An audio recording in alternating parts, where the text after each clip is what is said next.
জগন্নাথ বিশ্ববিদ্যালয়ের সহ-সমন্বয়ক আন্দোলনের চুপ করে থাক ভাই। ছাত্রলীগ ফিরে এসেছে সহ-সমন্বয়ক পরিচয়। সম্প্রতি সামাজিক যোগাযোগ মাধ্যমে ছড়িয়ে পড়া এক ভিডিওতে দেখা যায় বাসের হেলপারকে মারধর করছেন এক যুবক। মারমুখী সে যুবক নিজেকে পরিচয় দেন জগন্নাথ বিশ্ববিদ্যালয়ের সহ-সমন্বয়ক হিসেবে। ভিডিওটি ছড়িয়ে পড়ার পর থেকেই কটূক্তির শিকার হচ্ছেন বৈষম্য বিরোধী ছাত্র আন্দোলনের সমন্বয়ক ও সাধারণ শিক্ষার্থীরা।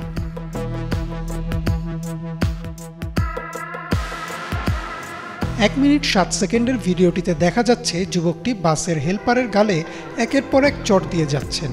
বাসের অন্যান্য যাত্রীরা যুবককে মাথা ঠান্ডা করতে বললে তিনি বলেন বাস আর সামনে যাবে না। জগন্নাথ বিশ্ববিদ্যালয়ের সহ-সমন্বয়ক তিনি। বাসের ড্রাইভারের কাছে লাইসেন্স দেখতে চাওয়ার পর বাসের হেলপার তার পরিচয় জানতে চাইলেই মারমুখী হয়ে ওঠেন সেই যুবক। এক পর্যায়ে মানিব্যাগ থেকে একটি পরিচয়পত্রও বের করে দেখান। পরে মোবাইল বের করে কাউকে ফোন করতেও দেখা যায় তাকে।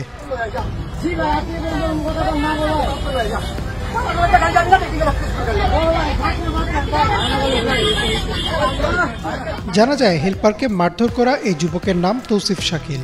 জগন্নাথ বিশ্ববিদ্যালয়ের রসায়ন বিভাগের 2018-19 সেশনের শিক্ষার্থী তিনি। তবে আন্দোলনের নেতৃত্ব দেয়া একাধিক সমন্বয়ক জানিয়েছেন জগন্নাথ বিশ্ববিদ্যালয়ে কখনোই সহ-সমন্বয়ক নামের কোনো পদই ছিল না। গত 29 জুলাই জগন্নাথ বিশ্ববিদ্যালয়ে 27 সদস্যের যে সমন্বয়ক প্যানেল গঠন করা হয় তাতেও নাম নেই তৌসিফ শাকিলের।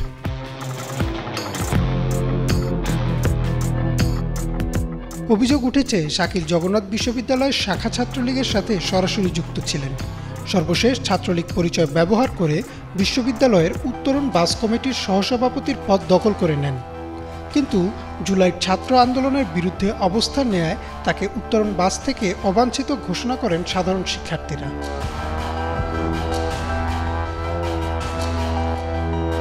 জগন্নাথ বিশ্ববিদ্যালয়ের শিক্ষার্থী ও বৈষম্য বিরোধী ছাত্র আন্দোলনের কেন্দ্রীয় অর্গানাইজিং উইংয়ের সদস্য শাহিন আলম সান গণমাধ্যমকে জানান বাসের হেলপারকে মারধর করা শাকিল নামের এই ছেলেকে তিনি চেনেন না।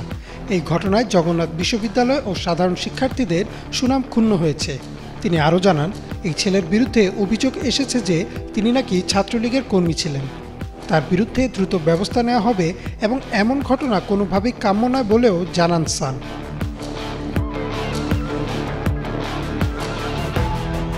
অন্যদিকে এই ঘটনার পরে বিভিন্ন বিশ্ববিদ্যালয়ের শিক্ষার্থীরা সাফ জানিয়ে দিয়েছেন ক্যাম্পাসে কোনো রকমের সমন্বয়ক পরিচয় দেখতে চান না তারা।